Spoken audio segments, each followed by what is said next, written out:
வணக்கம். இன்னைக்கு மஞ்சள் காமாலை பற்றியும், அதோட அறிகுறிகள் பற்றியும், அதற்கான சரியான தீர்வுகள் பற்றியும் தான் பார்க்க போறோம். சரியான தீர்வுகள் அப்படின்னு இந்த வீடியோ முடியும்போது ஏதோ ஒரு சொல்யூஷன் குடுக்க போறாங்க அப்படின்னு கிடையாது. எந்த இடத்துல இதற்கான சரியான தீர்வு குடுக்கப்படுகிறது, இந்த நோய் முழுமையா குணப்படுத்தப்படுகிறது அப்படிங்கிறது தான் இந்த வீடியோவோட நோக்கமே. மஞ்சள் காமாலைங்கிறது ஒரு பெரிய நோய் இல்ல. அது நமக்கு எல்லாருக்குமே தெரிஞ்ச ஒரு விஷயம். ரத்தத்துல பிலிருபினோட அளவு அதிகமாக இருப்பதால் தான் இந்த மஞ்சள் காமாலையானது உருவாகிறது. மஞ்சள் காமாலையை 3 வகைகளாக பிரிக்கிறாங்க. அதாவது கல்லீரலுக்கு முன், கல்லீரல் மற்றும் கல்லீரலுக்கு பின் அப்படின்னு 3 ஸ்டேஜஸா இதை சொல்றாங்க. இதுல கல்லீரலுக்கு முன் காமாலைன்னு எதை சொல்றாங்கன்னா, இரத்த சிவப்பணுக்கள் அதிகமாக உடைபடுவதால் ஏற்படும் நிலைதான் இந்த ஃபர்ஸ்ட் ஸ்டேஜ். அடுத்த ஸ்டேஜ் பார்த்தீங்கன்னா, மஞ்சள் காமாலையில் பிலிருபின் வெளியேற்றத்தின் அதிகமாக இருப்பதால் நுரையீரல் செயல்பாட்டை குறைத்து கல்லீரலில் உள்ள செல்கள் அழிக்கப்படுகின்றன. இது செகண்ட் ஸ்டேஜ். மூணாவது கல்லீரலுக்கு பின் காமாலை அப்படின்னு சொல்லக்கூடிய தேர்ட் ஸ்டேஜ்.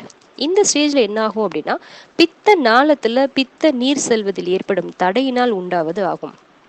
பொதுவா மஞ்சள் காமாலையை நம்ம எப்படி ஒருத்தவங்களை பார்த்ததும் உங்களுக்கு மஞ்சள் காமாலை இருக்கு இல்ல அப்படின்னு சொல்றோம் அப்படின்னா, ஒருத்தவங்களோட கண்ணு மஞ்சளா இருந்ததுன்னா கண்டிப்பா அது மஞ்சள் காமாலைன்னு சொல்றோம். ரெண்டாவது, சிறுநீர் வெளியேற்றத்தின் பொழுது மஞ்சள் நிறத்துல இருப்பதை வச்சுதான் அவங்களுக்கு மஞ்சள் காமாலையா இல்லையா அப்படின்றத சொல்றோம். ஆனா இது மட்டுமே மஞ்சள் காமாலையின் அறிகுறிகள் கிடையாது. நமக்கு தெரியாத பல அறிகுறிகள் இருக்கு. அது என்னன்னு நம்ம பார்க்கலாம் இப்போ. ஒண்ணு, மஞ்சள் நிற சருமம் மற்றும் கண்கள். மஞ்சள் நிற சருமம் மற்றும் கண்கள் காணப்பட்டா அது கண்டிப்பா காமாலைக்கான அறிகுறி தான். ஆனா இதை பலர் சரியாக கவனிக்க மாட்டாங்க. ஏன்னா அனிமியாக இருக்கலாம், சருமம் வெளிநிறத்தில் காணப்படலாம், இது ஒரு சாதாரண விஷயம் இல்லை அப்படின்னு நினைச்சு விட்டுருவாங்க. ஆனா இந்த மாதிரி சிம்டம்ஸ் இருந்தா நம்ம அதை உடனே என்னன்னு செக் பண்ணணும். இரண்டாவது, மஞ்சள் நிற சிறுநீர். இது ஒரு இது ஒரு பொதுவான மற்றும் அனைவருக்கும் நன்கு அறிந்த ஒரு அறிகுறி. சில சமயங்கள்ல இதனை கூட பலர் சரியாக நினைக்க மாட்டாங்க. ஏன்னா மஞ்சள் நிற நீர் உடல் வறட்சியினால் கூட இருக்கலாம் அப்படின்னு நினைப்பாங்க. ஆனா மஞ்சள் காமாலை அப்படின்னு நமக்கு தெரிஞ்சாவே சிறுநீர் வெளியேற்றம் மஞ்சளா தான் இருக்கும் அப்படிங்கிறது இது இரண்டாவது அறிகுறி. அடுத்து வயிற்று வலி. வயிற்று வலி அப்படின்றது காமனா எல்லாருக்குமே இருக்கக்கூடிய ஒரு விஷயம். ஆனா வலது பக்கத்துல சற்று கீழேயும் இல்ல சற்று மேலேயோ கடுமையான வலி அடிக்கடி ஏற்பட்டா அது கண்டிப்பா மஞ்சள் காமாலையா தான் இருக்கும். மஞ்சள் காமாலையா மட்டும்தான் இருக்கணும்ன்றதும் இல்ல. பித்தக்கற்கள் இருந்தால் கூட இந்த மாதிரி இருக்கலாம். ஆனா நம்ம ஏற்கனவே சொன்ன மாதிரி மஞ்சள் காமாலை கண்கள் மஞ்சளா இருந்தாலோ இல்ல சிறுநீர் வெளியேற்றத்தின் பொழுது மஞ்சள் நிறத்தில் சிறுநீர் வெளியேற்றப்பட்டாலோ இதனுடன் சேர்ந்து இந்த வயிற்று வலியும் இருக்குமானால் அது கண்டிப்பாக மஞ்சள் காமாலைன்னு சொல்றாங்க. மூட்டு வலி. மூட்டு வலி பல காரணங்களால ஏற்படும். ஆகவே பலர் மஞ்சள் காமாலையின் போது ஏற்படும் மூட்டு வலியை சாதாரணம் என்று நினைத்து விடுவார்கள்.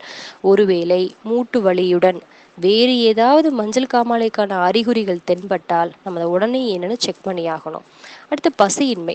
மஞ்சள் காமாலையின் அறிகுறிகளில் பசியின்மையும் ஒன்று. இது பலருக்கு இருக்கும் சாதாரண பிரச்சனைகளில் ஒன்றாக இருப்பதால் இதை கண்டிப்பா நிறைய பேர் கண்டுக்க மாட்டாங்க. இது ஒரு பெரிய விஷயம் இல்லைங்க, எனக்கு அடிக்கடி பசிக்காது அப்படின்னு சொல்லுவாங்க. ஆனா மஞ்சள் காமாலைக்கு நம்ம சொல்லிட்டு இருக்க அறிகுறிகளோடு சேர்ந்து இந்த பசியின்மையும் இருந்தா இதை நம்ம என்னன்னு உடனே செக் பண்ணி ஆகணும். வாந்தி. வாந்தியும் பல காரணங்களால ஏற்படும். இது காமாலையால மட்டும்தான் ஏற்படும்னு சொல்ல முடியாது. ஆனா தேவையில்லாம குமட்டல் அல்லது வாந்தி ஏற்பட்டா அது இரத்தத்தில் பிலிருபினோட அளவு அதிகமாக இருப்பதால் தான் இந்த மாதிரி வாந்தி அடிக்கடி ஏற்படும். இது இருந்தா கண்டிப்பா நம்ம உடனே செக் பண்ணி ஆகணும். அடுத்து உடல் அரிப்பு. இந்த உடல் அரிப்பு பித்த நாளத்துல அடைப்பு ஏற்பட்டதால இரத்தத்தில் பிலிருபினோட அளவு அதிகரித்து விடுவதால தான் இது ஏற்படுகிறது. ஆகவே திடீர்னு ஒருத்தங்களுக்கு அரிப்பு ஏற்பட்டா அது என்னன்னு உடனே நம்ம செக் பண்ணி ஆகணும். மஞ்சள் காமாலையமாக கூட இருக்கலாம். அடுத்து வெப்பம். உடல் வெப்பம் அதிகமாக ஒருத்தவங்களுக்கு இருந்தாலோ அது காமாலையின் அறிகுறின்னு தான் சொல்றாங்க. ஆனா பல இது சாதாரண உடல் வெப்பம் தான், இது ஒரு பெரிய விஷயம் இல்லை அப்படின்னு நினைப்பாங்க. ஏற்கனவே சொன்ன மாதிரி மஞ்சள் காமாலையோட அறிகுறிகளோட சேர்ந்து இந்த உடல் வெப்பமும் இருந்தால் நம்ம அது என்னன்னு உடனே செக் பண்ணி ஆகணும். அடுத்து பிரவுன் நிற மலம். மஞ்சள் காமாலை இருந்தா மலமானது பிரவுன் நிறத்துல வெளியேறும். ஏன் அப்படி பிரவுன் நிறத்துல வெளியேறுது அப்படின்னா, பிலிருபினோட இடையூறுனாலதான் அந்த மலம் பிரவுன் கலர்ல வெளியேற்றப்படுகிறது. அடுத்து முக்கியமான ஒரு சிம்டம் உடல் சோர்வு. உடல் சோர்வு ஒருத்தங்களுக்கு கண்டிப்பா இருந்ததுன்னா, அதாவது மேற்கூறிய அறிகுறிகளோட இது 2 வாரத்திற்கு மேல தொடர்ந்தா அது கண்டிப்பா காமாலையா தான் இருக்கும். மஞ்சள் காமாலையை பத்தி சொல்லும் பொழுதுதான் இதுல ஆங்கில மருத்துவத்தில் அலோபதியில மிகச் சரியான மருந்துகள் எதுவும் இதுவரைக்கும் கண்டுபிடிக்கப்படலைன்னே கூட சொல்லலாம். ஆனா இத கியூர் பண்றதுக்கு ஆயுர்வேதத்துல அதிகமான மருந்துகள் உள்ளன. இந்த மருந்துகள்லாம் எங்க கிடைக்கும்? எங்க போய் வாங்கி சாப்பிடலாம் அப்படின்னு நினைக்கிறீங்களா? கிடைக்க மட்டும் செய்யாதுங்க. இத உடனே கியூர் பண்ணவும் செய்றாங்க.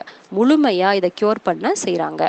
அது எங்கன்னா, புதுக்கோட்டை மாவட்டத்தில் உள்ள கடியாப்பட்டி அப்படின்ற கிராமத்துல தான் இந்த மஞ்சக்காமாலைக்கு பல ஆண்டுகளாகவே இத ஒரு வரமாக, ஒரு வரப்பிரசாதமாக அவங்க எடுத்து மத்தவங்கள கியூர் பண்ணிட்டு இருக்காங்க. எனவே மேற்கூறிய அறிகுறிகள் உங்களுக்கு இருந்துச்சுன்னா, உடனே கால தாமதம் இல்லாம கடியாப்பட்டி என்னும் கிராமத்திற்கு வந்து மஞ்சள் காமாலைக்கு மருந்து எடுத்துக்கங்க. மஞ்சள் காமாலைய முழுமையா குணப்படுத்தி ஆரோக்கியமான வாழ்க்கையை ஆரம்பியுங்கள்.